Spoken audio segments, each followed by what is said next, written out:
gotten the notification yet that Miss Stewart had made a video. That's that's the first thing that needed to be done 6 years ago. Is for people to speak up, but also there's a second part to that, and that's to speak up about what you know, and also to verify evidence. Now, there's a lot of people who did a lot, but I also had to pull teeth to get it. It took over a year before, or almost a year, before my autism advocate, the lady who was supposed to advocate for me and had been arguing that it wasn't her job, while Scott DaCosta was able to get away with the things that he got away with by claiming to the judge that I had an advocate, that my legal rights were being followed. But they weren't. When Megan Misgatis, who was supposed to be my autism advocate, finally did make an effort, it's because I had to blackmail her. You know how messed up that is? Because she kept on telling me about herself. I'd go to her when I was told to go to her, and then, yeah, I get the whole she's too busy treatment. She's got too many things going on in her own life. She doesn't want to record anybody because she thinks it's rude. She won't look at any of the evidence, but then she's going to make professional calls without me that are supposed to be for setting up an appointment so we can share that information. But no, that didn't happen, did it? She finally made an effort right before I was arrested for trying to turn in Scott DaCosta. She finally made the calls to several places with me so I could get a safe place out of Dallas Richmond's house, away from Dallas and away from Harley, away from their constant bickering and fighting, away from their alcoholism and their selfishness.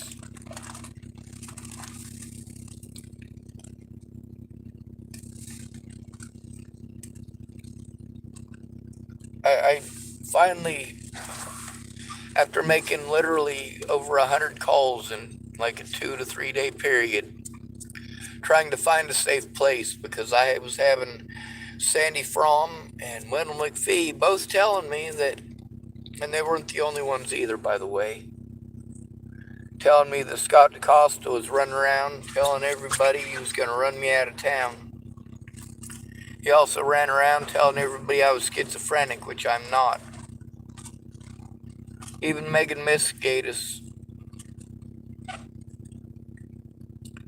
Marcia Estrada, who is licensed to diagnose schizophrenia and is the only person through all of this who is qualified to diagnose schizophrenia, who stuck with me long enough to make such a diagnosis. But guess what? She did not make such a diagnosis. In that recording, she states outright that I'm not schizophrenic.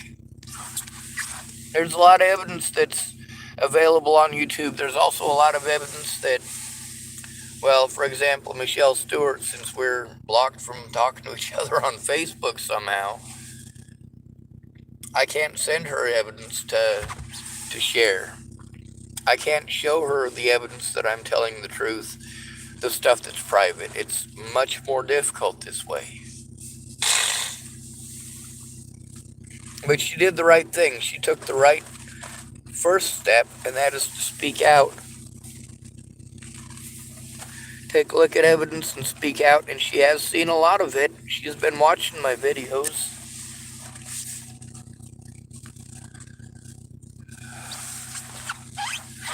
But the second part, the first part is speaking out. If the cops won't listen, you speak out publicly. After making hundreds of calls in just a couple of days, over 100 calls in a couple of day period, trying to get help. Mostly having people hang up on me right away as soon as they found out who I was. That's the problem with having to call these places alone all the time. When I get blown off, there's crickets there to speak up. No, there ain't even that, is there? No, it's just me. And you tell me the cops are allowed to lie to me, and then you tell me I need to go to the police. And you're literally telling me to go to police officers that I have told you already have committed crimes against me, have lied to me repeatedly and been busted doing so.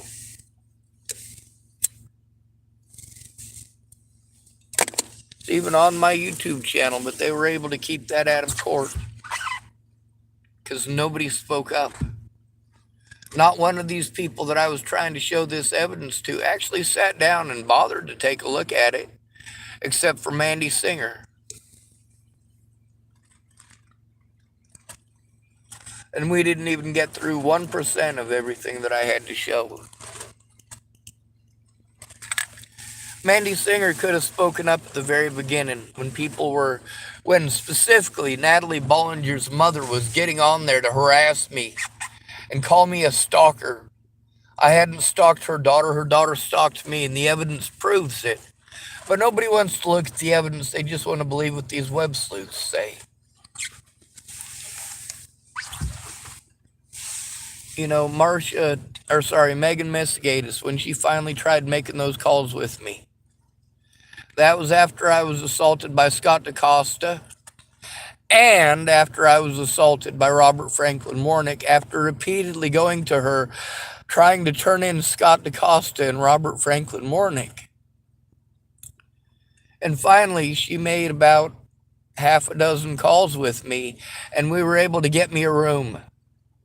We were able to get me a room in Sidney, Nebraska, where I could sit down without Dallas and Harley and their bullshit, without having to worry about Scott DaCosta coming and threatening and harassing or intimidating me, or fucking assaulting me again, without having to worry about Robert Franklin Warnick being allowed to do whatever the fuck he wants to me. And he is a registered sex offender in the state of Nebraska.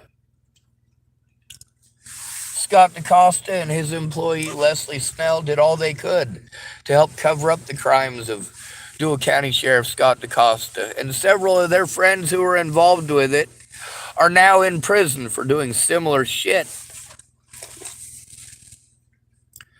Michelle Quinn, it's no wonder they were willing to do the horrible shit that they did to me in Garden County Jail for Scott DaCosta. With a sheriff like that who thinks that she is allowed to beat up anybody she wants. Now, when I call alone, they lie to me. They say, oh, it's not State Patrol's job to police the police. No, it actually is. It literally is their job to police the police. That is literally their job. All of these people that I tried to turn in to Nebraska State Patrol, every one of them, because of the jurisdictional issues, yeah, it's illegal for them to force me to turn in Scott DaCosta to himself. It's illegal for them to force me to turn in Polly Olson to her friend Scott DaCosta. It's illegal for them to force me to turn in Leslie Snell to her boss Scott DaCosta, when he has repeatedly assisted every one of my predators within his department with getting away with it. Lynn Whalen speaks up for herself and she speaks up for others. I wish I was one of the others that she would speak up for. Mandy Singer spoke up on my YouTube channel, but she couldn't go any further. With Megan Messigatis, she got to be a part of the fact that if you make the calls alone, we get nowhere. She got absolutely nowhere making calls alone. I got absolutely nowhere making calls alone. We finally got a room. I've never met the lady, by the way. We were finally able to get a room in Sidney, Nebraska, where I could try to do what needed to be done in order to turn in Scott DaCosta. Be in peace and quiet, not have to listen to shows about murder and rape and incest. Not having to listen to Dallas's comedy shows that aren't funny. They're not funny. Rape jokes are not fucking funny.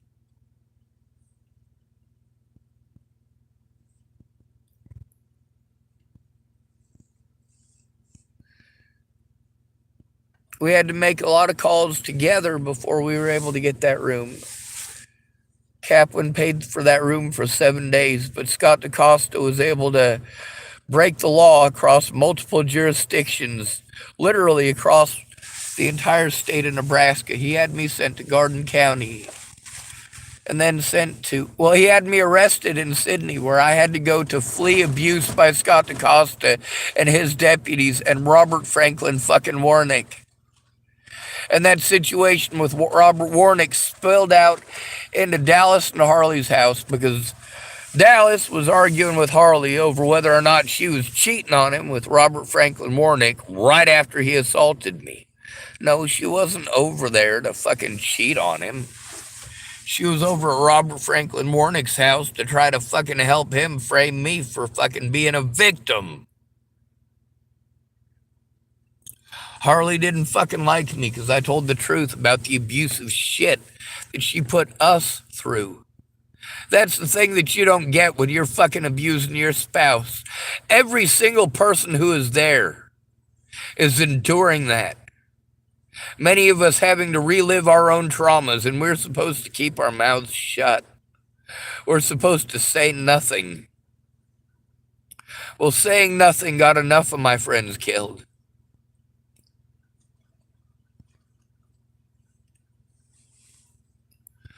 Now, there's a lot of people like Stephanie Larkin who she shared something finally, something from Washington State. She's never shared any of the information or the evidence in my case.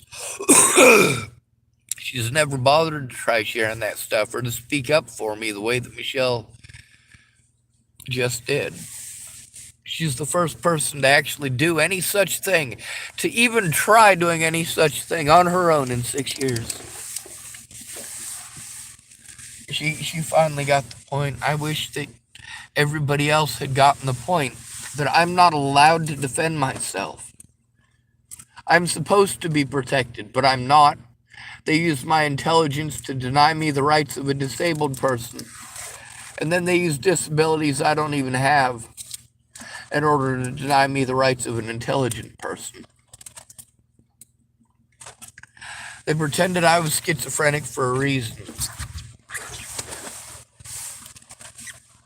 They believe that if they pretend that I'm schizophrenic, then it means they don't have to do their jobs as mandated reporters. No.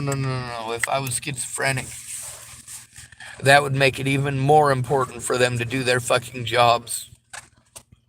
Because you can do whatever you want to somebody who's schizophrenic and just pretend they made it up.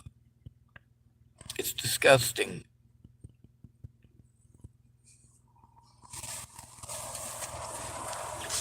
There's also Girl Interrupted. And she speaks up about her situation, and she is so strong about it too, just like Lynn Whalen. I mean, both of these women are so incredibly strong, and speaking up like that, I know from experience how much that hurts. How much it hurts having to speak up, because something has to give. You can't just keep taking the abuse. You can't just keep being forced to go back to your family when they're your abusers. When your friends say, hey, why don't you go to your family for help? Well, because they don't give a shit. The cops, the hospitals, these therapists, they always ask the same questions at the beginning. This is called their triage. When they ask about friends or family, if you have to say no, you don't have any friends or family to help you with that, like I do, then they do whatever the fuck they want to you.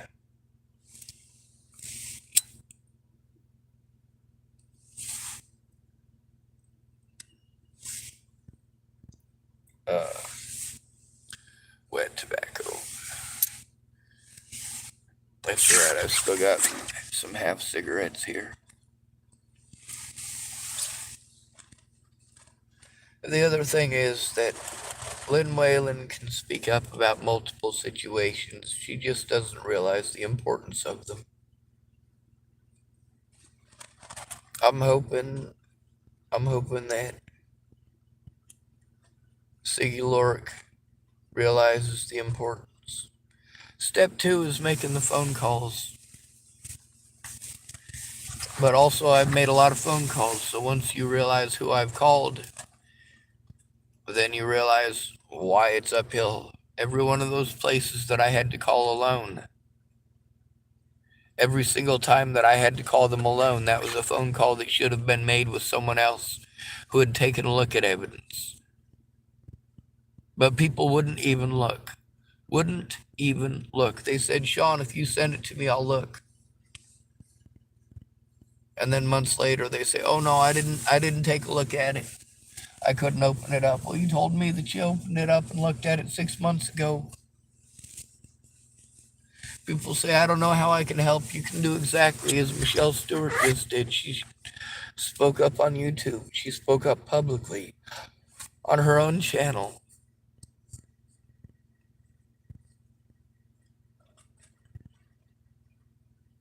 I want the pain to stop. I want to see my loved ones, and I can't. I can't go to Colorado without being arrested and locked up on bogus charges. I can't afford a real lawyer, and a public pretender is not going to even pretend to defend a homeless person. The paperwork from the courts shows that they outright lied repeatedly. All of the courts. When I said this took place nationwide, I meant it took place nationwide. If I was still able to contact Michelle on YouTube or on Facebook, I'd message her a lot of stuff so that she would know. And maybe she could listen to those videos on the way to work.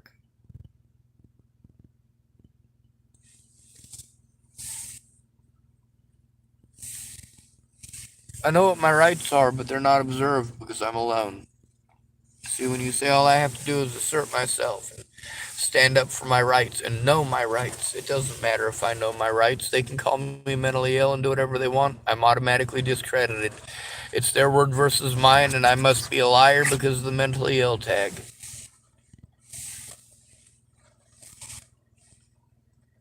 They allow people to bully me until I want my life to end.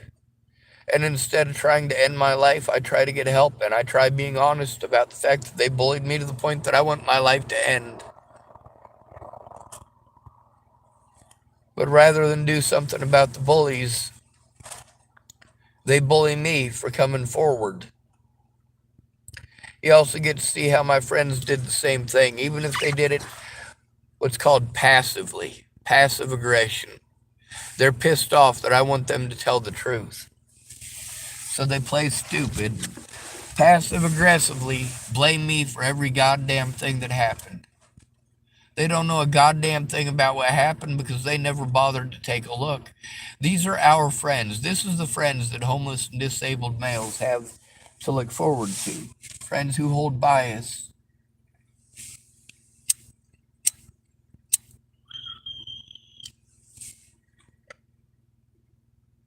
One thing you can guarantee is if I'm damaging property, there's a life at stake. 100% of the time. Those who want to be angry with me for property damage, shit, I'd burn down the goddamn White House to save a life. Long as I knew there was nobody in the building. But that's the problem with the White House, isn't it? There's always going to be somebody in that building. How do you fight a war without killing anybody? I'm trying hard, but I'm showing you why it doesn't work. There is no support. Sarah Bacon, who's going to help, claimed that her family and her kids were having their lives threatened because she spoke up. Arguing on Facebook is what she did.